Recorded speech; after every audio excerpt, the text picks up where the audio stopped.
عليكم. معكم الشيف ابو ابراهيم من غزه. هذا فلفل احمر بنجيبه احنا اخضر بحمر عنا، طبعا في الخيمه بحمر لانه الفلفل الاحمر هذا غالي في برا. الوقيه تاعته الربع كيلو، حق الربع الكيلو 50 شيكل، يعني حوالي 15 دولار الربع كيلو. الكيلو بيطلع حوالي يمكن 80 دولار. فاحنا بنجيب الاخضر بحمر عنا وبنضطر نخرطه عشان ايش؟ بنمشي حالنا، بناكل منه، بنمشي امورنا يعني في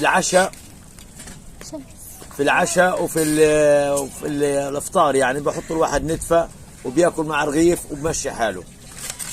فاحنا ايش بنجيبه وبنفرمه وبنمشي الامور لما ربنا يسهلها علينا ويفتح الطريق وتفتح المعابر ويرخص الاشي علينا يا رب. احنا بصير ايش؟ ناعم جدا.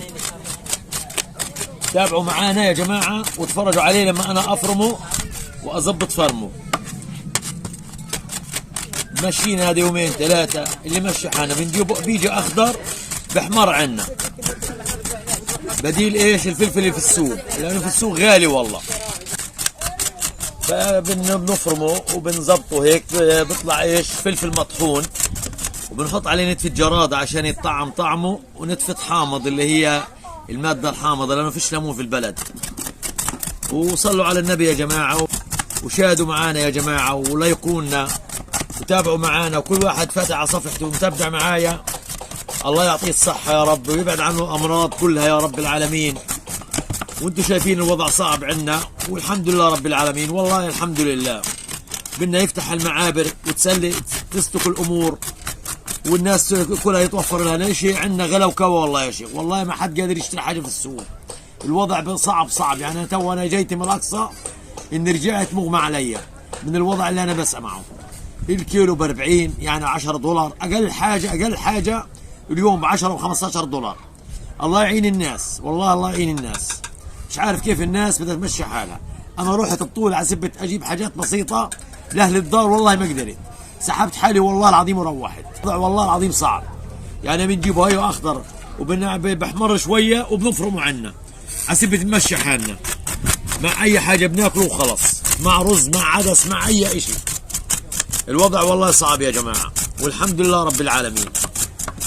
نرجو المعبر يفتح، نرجو من الله لا اله الا الله انه يفتح المعبر ويفرج على هالشعب الفلسطيني وبس. وبنقول يا رب وبس. دائما احنا مع ربنا. وكل واحد يا عمي مع اليوتيوب تاعي اللي فاتح عليا يشوفني ويلقيه، يحط لي لايكات يا جماعه، حطوا لي لايكات وتوكلوا على الله. شايفين يا جماعه ما شاء الله تبارك الله، بعد ما انفرمت صلاه النبي حتى ربنا وضع البركه فيها. ربنا وضع البركه فيها. صلوا على النبي يا جماعه، صلاه النبي اللهم صل على سيدنا محمد. ما شاء الله تبارك الله، ما شاء الله تبارك الله. هذا بمشينا 10 ايام بالراحه مع اي حاجه جنب الاكل وخلاص بنمشي حالنا. بنحط عليهم طبعا اللي هو شويه ملح خفيف، نحط عليهم العين الجراده هذه بتعمل طعم للفلفل الاحمر، عين جراده ناشفه. نحط عليهم الخل بدال الليمون لانه فيش بليمون، هذا بديل الليمون طبعا.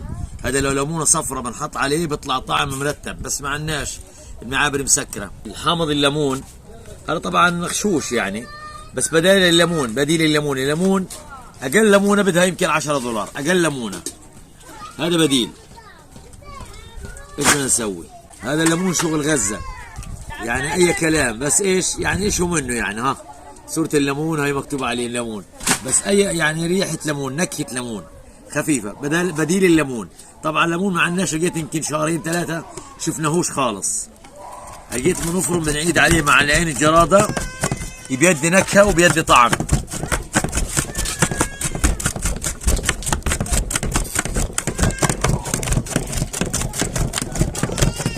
ما شاء الله تبارك الله. صلاة النبي اللهم صل على سيدنا محمد. صلاة النبي اللهم صل على سيدنا محمد. نقلبوا في بعض زي هيك، نخربطوا في بعضيه. والمفروض يكون اكثر من هيك، بس عاد لا حول ولا شيء نسوي. المفروض يكون اكثر من هيك. ايش بنجيب احنا؟ بحمر عنا بنفرمه اول باول، بنمشي اولادنا فيه، بياكلوا فيه يمكن ابو اسبوع 10 ايام. نمشي حالنا، ايش بدنا نسوي؟ بدنا نمشي حالنا في الحرب اللي احنا فيه. بعين الله، الحمد لله رب العالمين على السراء والضراء.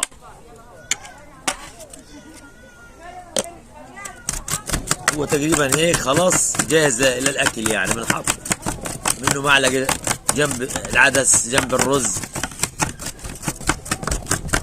شايفين يا جماعه؟ بنحط عليه صلصه عشان ايش؟ يحمر، عشان احنا حطينا الفلفل اخضر والفلفل الثاني فيه لونه يعني، فبنزود عليه صلصه شويه عشان يكتر، وبنظبطه بالصلصه ايش بنقلبه ثاني مره هيك. بيطلع فلفل مرتب ومحترم ومظبط. صحتين وعافيه على اللي بياكل منه، ولا يكون يا جماعه. وصلوا على النبي عليه الصلاه والسلام. فلفلات ما شاء الله عليهم تبارك الله، عقد هيك بركه ونعمه فضل من الله. بخلصن الاخضر بحمر، بنعود نفرمه زي هيك وبنعمل، وبنضيف عليه شويه صلصه. هاي صار احمر احمر 100%، في الطعم حتى زاكي.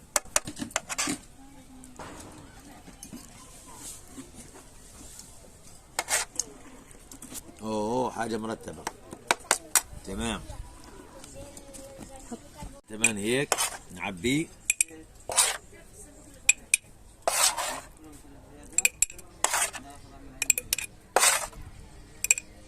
صلاة النبي، اللهم صل على سيدنا محمد.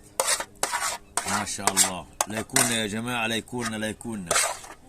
يكون وصلوا على النبي عليه الصلاة والسلام يا جماعة، حتى تطلع الفيديوهات. الله يرضى عليكم، يوضع لكم البركة يا رب، يشفي كل مريض يا رب، ابعد عن كل مرض يا الله. يا كريم، انت كريم يا رب، ابعد عن الامراض عن المسلمين كلها يا رب.